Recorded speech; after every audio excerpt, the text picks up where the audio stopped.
Possible indictment date. Chalutz supports concession. Stones of Jerusalem. Today is the 20th of ER 5768, May 25th, 2008. I'm Aaron Deutsch, and you are watching Arutz Sheva, Israel National News.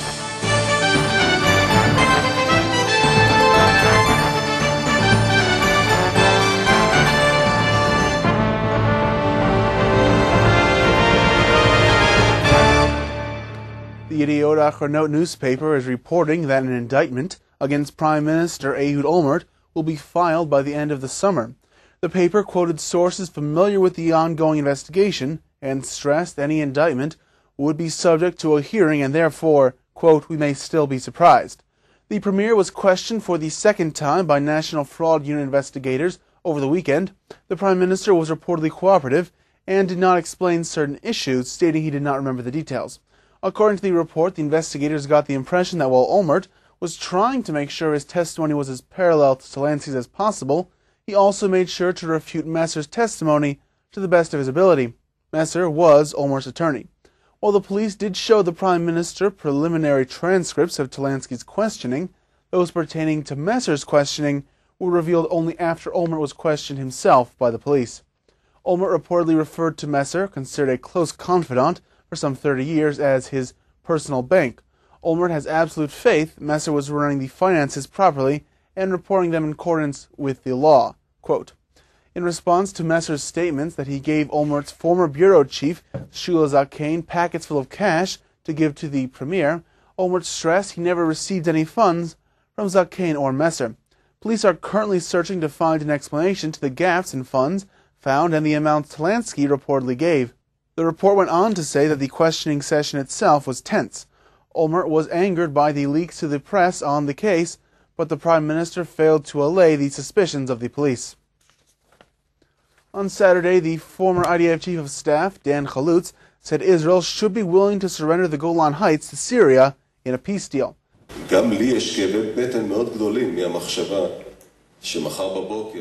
I have a stomachache thinking tomorrow morning something like this can happen.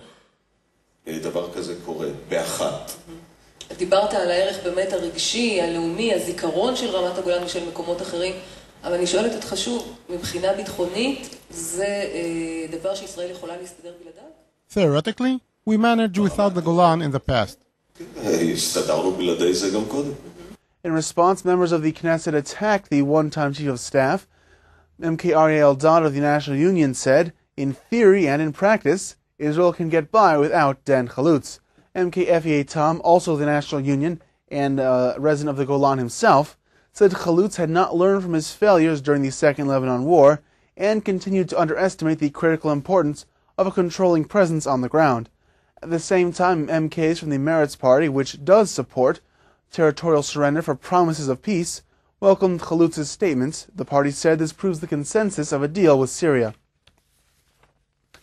MK Yoram Marciano of Labor attacked Labor Chief Ehud Barak Saturday night after the announcement by MK Ephraim Sneh that he plans to leave the party. Today I founded a new Israeli body, Israel Chazaka, which in English means Strong Israel. It's a party which is committed to social democratic policy, let's say the North European economic model, to build unquestioned military superiority for Israel to cope with the threat which we face, and especially the Iranian threat, to pursue seriously and sincerely and quickly agreement with the Palestinians. And the fourth principle is to protect vigorously the nature, the landscape, the water, the clean air of Israel. Sneh's departure would be, quote, an earthquake, and Labor must examine its current path in light of Sneh's decision, Marciano said. MK Nadia Chilul said she saw Sneh's announcement as a type of a crisis for the party. Labor must respond by renewing our messages in the political and social spheres, she said. MK Ami Ayalon, who was defeated by Barak in the party primaries, called on Sneh to return to Labor, saying, The Labour Party needs people like Sneh and must not give up on them. The quarry used as the source of stones for the Kotel HaMaravi, the Western Wall, and the Temple has been discovered in Jerusalem. We spoke with Dr. Gerald Finkelstein. Shalom. Shalom. So please tell us about this important archaeological finding. Here we are in Sanhedria area in Jerusalem, and we already know that the whole area is built on a huge quarry of the Second Temple period. And on this very location, somebody wants to build a house. And when they dug for the foundations, they discovered, as was expected, some chunks of quarry.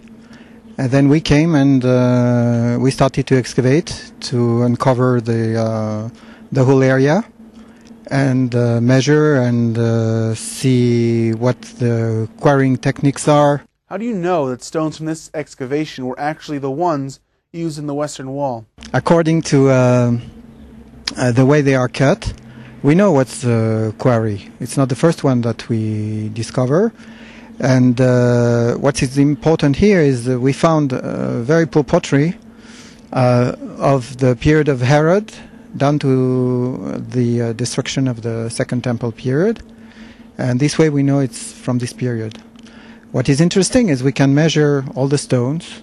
This is what I was doing before, in order to understand the techniques of quarrying. How were those giant stones transferred to the Temple Mount itself? Well, as far as we know, they were using all kinds of methods. For this kind of stones, you can use a lever, but then to take them from here to the today's old city, you had to use ramps to take into account the topography, and to use also oxen, groups of oxen that were pulling all these stones on pieces of wood, and eventually they would get there. And the same thing, in order to put them where they had to be, they were building ramps made of earth. It was a huge work, in short. This is a very important finding. How does it feel to be a part of this? For me, it's the first time, so it's really something. But I must say that 2 months ago they found another one in Ramat Shlomo, where they found stones of 8 meters long. The biggest of my stones, which is over there, is only 165 meters long, which means it belongs to the among the smallest ones. But 8 meters, so far from the city, is really significant. Thank you very much for joining us. Thank you. Rabbi Shmuel Eliyahu, the chief rabbi of Tzfat, on Friday said his father, Rabbi Mordechai Eliyahu, is conscious after surviving a heart attack and a stroke by a complete miracle. Rabbi Mordechai Eliyahu is answering urgent questions by nodding his head, making signs with his hands, and writing. The Rishon LeZion even tapped on the monitors next to his bed, while his family members sang songs at Rabbi Shimon Bar Yochai in honor of Lag BaOmer. I told my mother and teacher, the Rabbanit, that her husband was saved twice and reborn, Rabbi Shmuel Eliyahu told a reporter for the NFC website. Rabbi Mordechai Eliyahu is the former chief Sephardic rabbi and a venerated authority to all Jews. PA Fatah Prime Minister Salam Fayyad has publicly admitted 50,000 Arabs left Gaza since Hamas took over, and many times that number would go if they could. Speaking at a conference in Arab-occupied Beit Lechem, designed to attract investors, Fayyad said hundreds of thousands of Arabs are seeking ways to follow the 50,000 who have already left. Fayyad claimed the exodus was a result of the fighting between Fatah and their religious rivals in Hamas. Conference organizer Hassan Abu Libdeh agreed, saying there was a Palestinian brain drain caused by the difficulties of living here, he said. A year ago, in May 2007, the Mufti of Jerusalem, Sheikh Mohammed Amin Hussein, issued a religious ruling banning immigration from, quote, the land of Palestine. Hussein acknowledged young Arabs are flooding foreign embassies to receive residency permits. And that wraps up today's newscast. Join us again tomorrow for another edition. Until then, shalom from all of us here at Arutz Sheva, Israel National News.